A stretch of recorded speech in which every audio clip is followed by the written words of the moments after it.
Now I'm going to go through the proof that y bar is the minimizer for this equation here as a function of mu.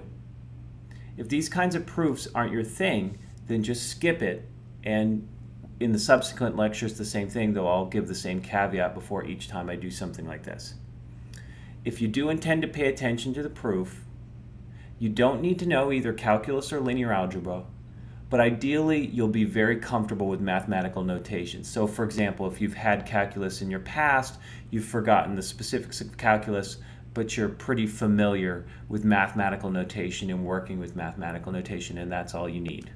Okay, so let's go ahead and do it. This is the quantity I'd like to minimize as a function of mu. My yi's are my observed data points. I'm going to subtract and then add y bar. So I've just added 0, changes nothing.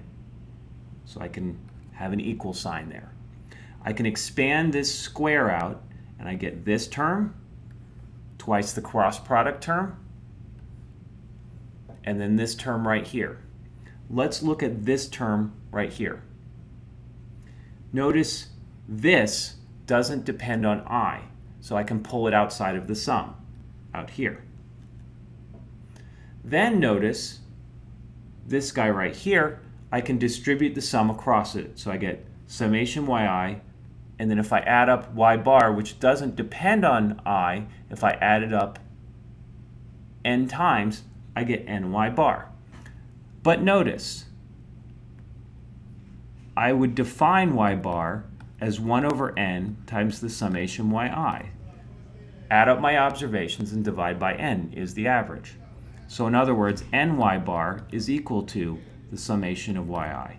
So this is 0. That whole term then is 0. Moving on to the next line.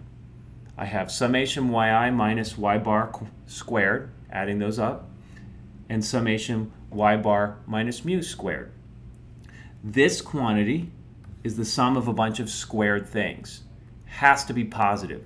So if I throw it out, my equal sign gets turned into a greater than or equal to sign. I've only gotten smaller by throwing out a bunch of positive things that I'm adding.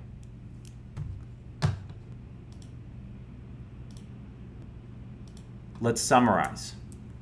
This function, for any value of mu, is larger than or equal to the specific case when we plug in y bar. Therefore, y bar has to be the unique minimizer of that equation.